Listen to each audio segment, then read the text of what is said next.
guys, punta tayo sa simbahan at bubuksan natin yung second phase ng Descanso project na gagawin doon sa likod ng simbahan natin. At kasama natin ang Knights of Columbus, Council A451 at ang Architect Cavite chapter ng mga architects. At sila po ay sumusuporta dun sa project ng Knights of Columbus na yun. Magkita-kita lang tayo doon sa likod ng simbahan, sa chamber namin, sa ilalim. Let's go guys, punta na tayo doon. Dito tayo sa opening ng pagpapaganda nito ulit ng ating Descanso dito sa may simbahan. At malapit ko tayo mag-umpisa maya-maya konti.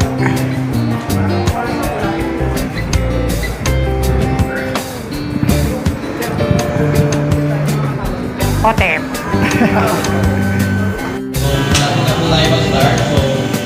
Welcome po sa ating opening ceremony para sa ating Descanso project. So, ito po yung second phase ng ating project. Ang team po natin is every time tells a story. Okay, this is a project of Knights of Columbus, Council number 8451, in cooperation with United Architects of the Philippines, Cavite Aguinaldo Central Chapter. So, before we start our program, nandito, ating punto tayo. At tayo po ay pinayayaan ng ating Panginoon ng kasama-sama para sa tagumpay ng ating proyekto nito. Alalaman natin na tayo ay nasa proseso sa kalapit ng ating Panginoon at siya ay laging kasama natin sa tuwing every minute of the day. God is good. Sa ngalan ng Ama, ng Anak, at ng Espiritu Santo. Amen. Panginoon naming Diyos, kami po ay nagpupuri at nagpapasalamat sa iyong pagpapalang pinagkaloob niyo sa amin, sa Knights of Columbus, at sa lahat ng mga dapat gumaganap para sa katuparan ang proyekto. Amin po kayong pinasama ng Panginoon sa dakilang pagpapala ng mga tao narito, ang association ng mga architects dito sa Pilipinas. At kami pinugod na nagpapasalamat sa kanilang pagpapala, sa kanilang tulong na ipinagkakaloob dito sa sambayanan ng Dasmariñas. Ay ikaw ang aming inaasahan na magtutunog sa aming mga pagkukulang. Bigyan po ng kapyapan at kalusugan ang bawat isa sa amin upang kami maging ganap na katuwang ng lahat ng tao dahil ikaw ang mamumuno sa amin o Panginoon para kami magpag-igoy ng tapat at kami kumikit sa aming mga tungkulin. So, formally welcome po tayo. May we call our Brother Charles Cervera, the Community Director and Trustee for 20 years in Knights of Columbus, Council A451. Good afternoon po sa ating lahat. Para hindi makapaniwala ng mga architect ito.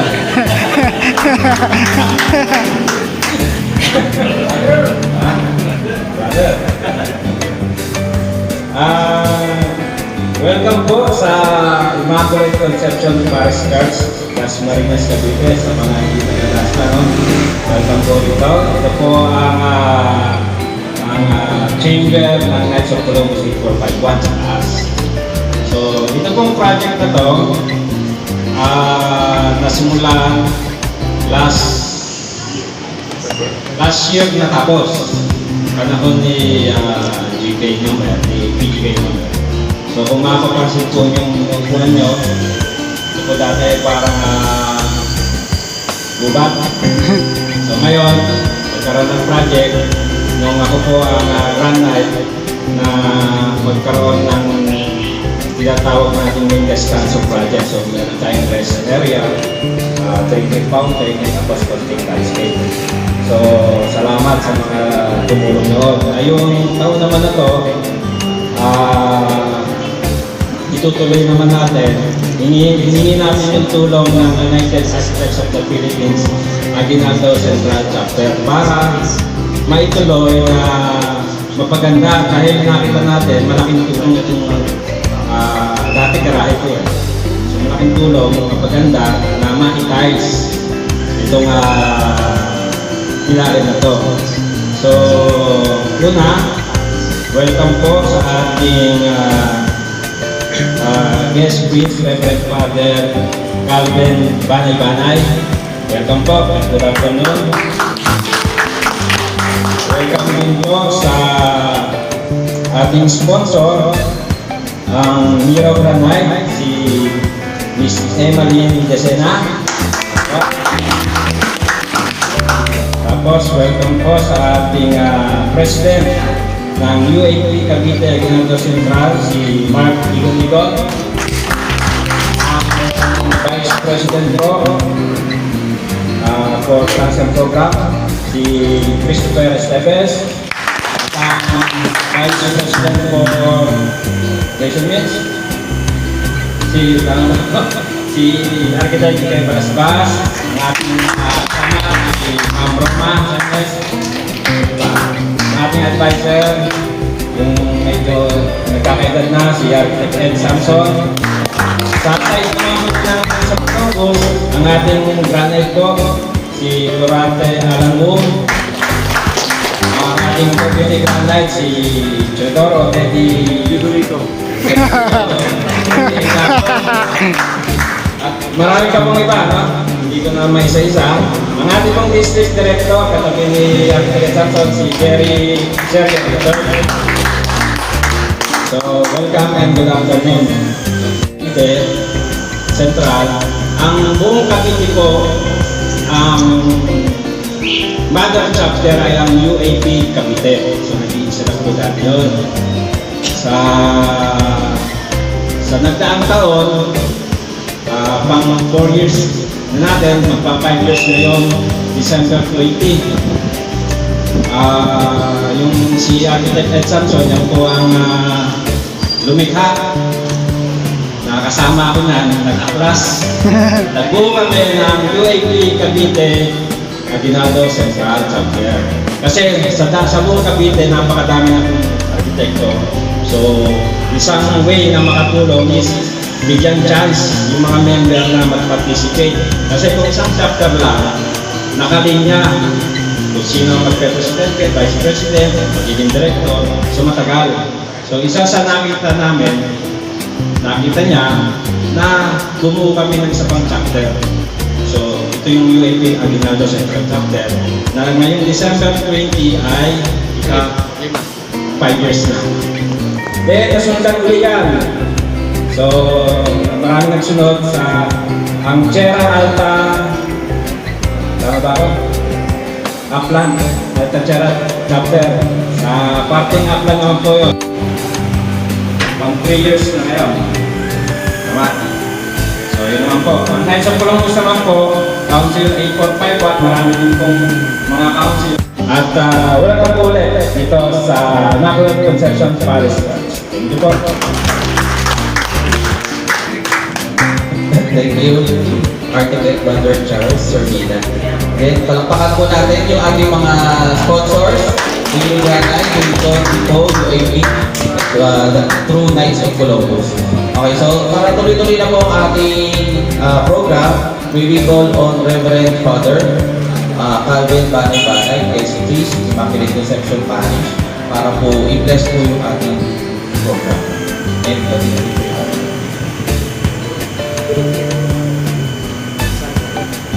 so, dito na po tayo.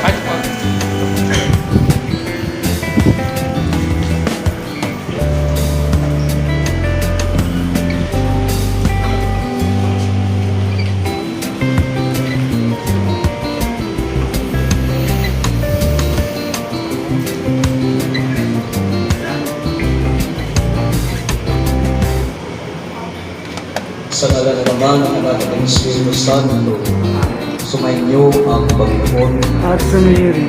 Mga kapatid, pinakayag ni Kristo dakilang karangalan ng paggawa nung siya ay nagkatawang tao bilang anak ng manggagawa sa pamamagitan ng pagiging manggagawa. Kinalala ni Kristo ang pagpapala ng supang dulot ng kasalanan sa tanang gawain ng sangkatauhan. Sa ating paggawa ng may matapat na loob, ang ating inihaharap sa Diyos ay ang kadalisayan ng ating paglilingkod at ang pagpapatuloy ng ating paglahok sa paglikha at pagtubos sa pamamagitan ng Panginoong Jesus. Mga kapatid, purihin natin ang Diyos at hilingin natin Kanya rin ikapagpupuri ang buong na siyang pinangyayarihan ng ating gawain. Ngayon igawad dito ang pagbabasbas. Makinig tayo sa pagpapahayag ng salita ng Diyos. Pagbasa mula sa aklat ng Genesis. Nilalang ng Diyos ang tao ayon sa kanyang larawan. Lumalang siya ng isang lalaki at isang babae at sila'y pinagpala ang niya. Magpakarami kayo at punuin ng inyong mga suklit ang buong daigdig at pamahalaan ito. Binibigyan ko kayo ng kapangyarihan sa mga isda, at sa lahat ng mga ibon. At ito nga ang nangyari. Pinagmasdan ng Diyos ang lahat ng kanyang ginawa at lubos siyang nasiyahan. Mga kapatid, ito ang salita ng Diyos. Salamat sa Diyos. Manalangin tayo. Ama naming makapangyarihan, dinulutan ng dangal ng iyong anak ang ginampanan ng mga manggagawa sa paglahok niya sa kanang pagsisikap ng mga taong kanyang ginawang katambal sa kanyang pagliligtas sa sanlibutan. Naakuin ang iyong tungkulin iatas upang makahati sa iyong paghinga at dulutan ang tanang nangangailangan ng mga sangkap at gamit sa pamumuhay sa ikapagpupuri ng iyong kadakilaan sa pamamagitan ni Kristo kasama ng Espiritu Santo magpas sa walang hanggan. Amen. Ang Diyos Ama ang siyang hubal ng kabutihan at pagtitiwalang magtutulungan ang tanan bilang mapagmalasakit ng magkakapatid. Naway kanyang basbasan ang proyektong ito sa ngalan ng Ama, ng Anak at ng Espiritu Santo. Amen. Ama, Ginong Maria, napupuno ka ng grasya, ang Panginoong Diyos ay sumasa iyo. Bukod kang pinagpala sa babaeng lahat, at pinagpala naman ang iyong anak na si Jesus. Santa Maria, Ina ng Diyos, ipanalangin mo ang mga kasalanan, ngayon at kung ano mga matay. Amen. Ama, Ginong Maria, napupuno ka ng grasya, ang Panginoong Diyos ay sumasa iyo. Bukod kang pinagpala sa babaeng lahat, at pinagpala naman ang iyong anak na si Jesus. Santa Maria, Ina ng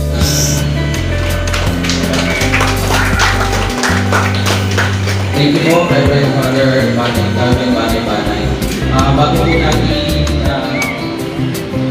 makawalan si Father, pwede po makinig ng konting message. Bali, we have friends and partners from UAB, United Architects. Please next.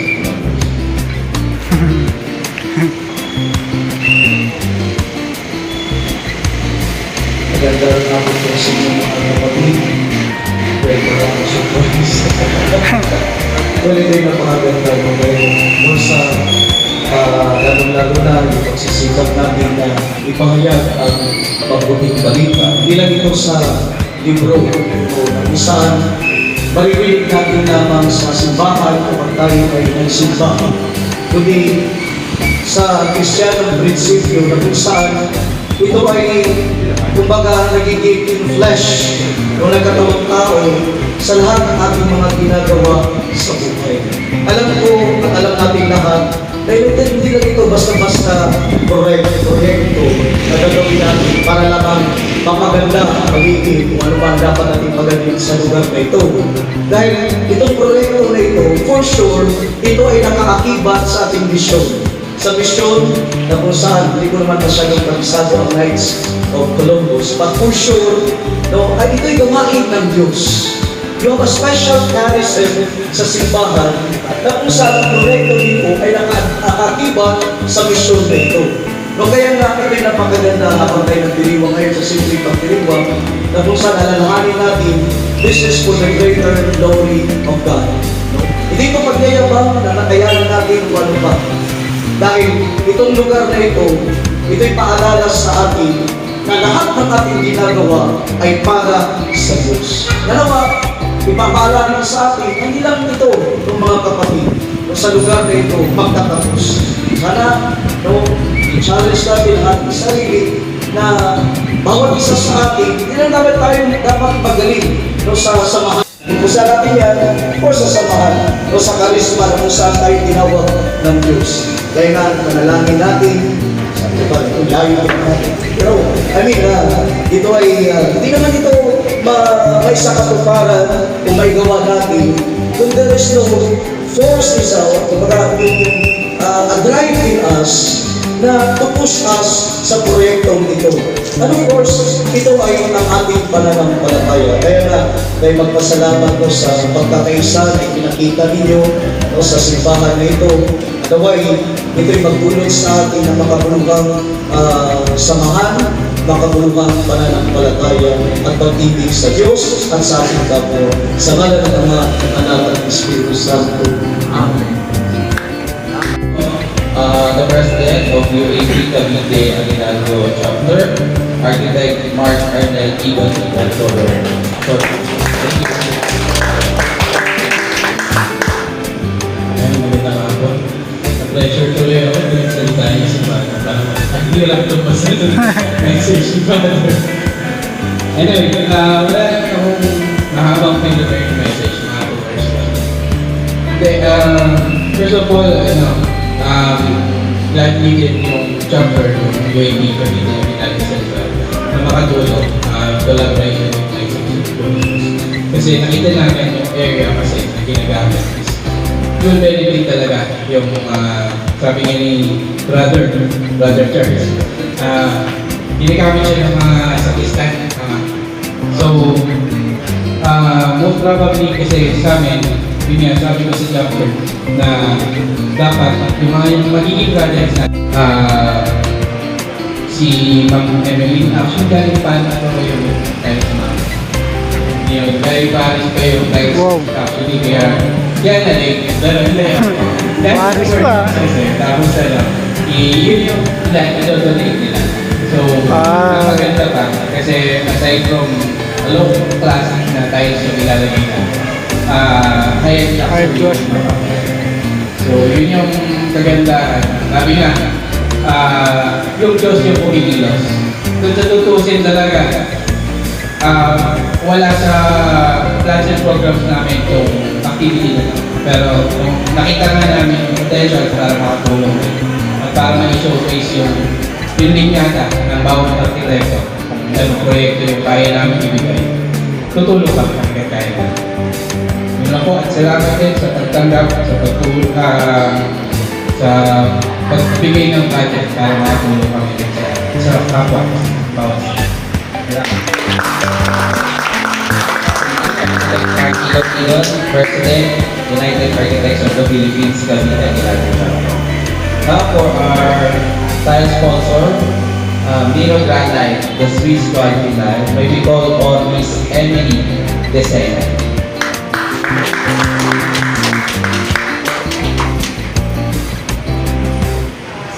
Good afternoon po sa lahat.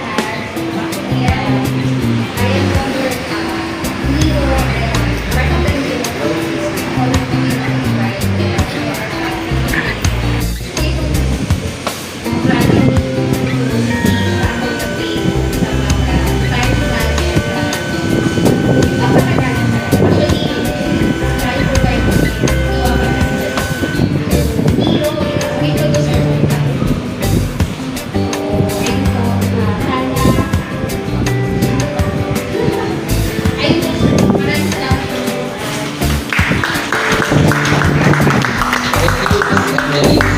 From Miro Granite.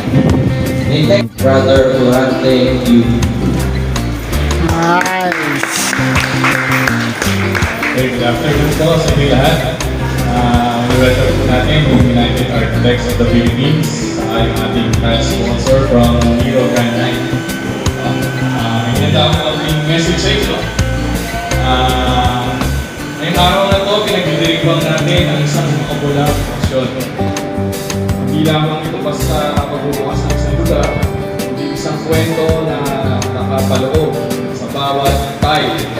ating makikita.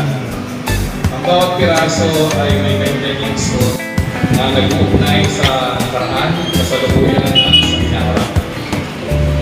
Halina't pahalagaan natin ang kagandahan at hulugan ng bawat detalye at pag-iwan ng inspirasyon din ng araw na ito. Maraming po salamat sa inyo. Thank you, Grand Knight Dorothy. So next po, ang ating we call on Brother Gerardo C. Sierra III, Deputy Grand Knight.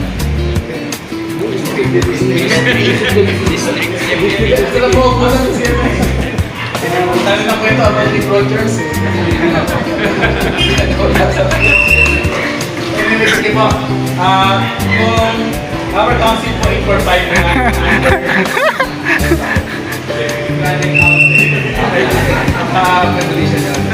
yung our council po 845 lang is always in support ng sa vision ng ating Father Founder, Blessed Father. Pinamagin ni Father kanina, pagkating vision. Hindi ko lang ito sa mga vision ngayon sa tulong ko, sa magsasecond degree po ka, sa Thursday, o siya nag-review kayo, ay sa solidarity with the priest. So, yung support natin sa pag-away ay lagi. Wala lang kasi Father, pero rest assured na yung kahit tulong po, ay lagi nandito po support natin of our parish. But of course, maraming salamat sa support na binibigay ko. Ito ay face, ilang face ba ito? Pero maraming salamat. Nakapit ko talagang next month sa mga meetings po namin napapalitan. Maraming salamat sa so yun po ay naging pagkakalipin. Okay, to close our program, we call on Brother Federico T. Encabo, Deputy Grand Knight, Saxophone. Actually, Okay, magandang hapon po sa lahat ng mga Brother Knights at sa mga artist natin. Lalo na po doon sa UAP, United Architects of the Philippines, Region District, Chapter, President, Mark Tutubuan. Tapos po ng Vice President Mr. Deves,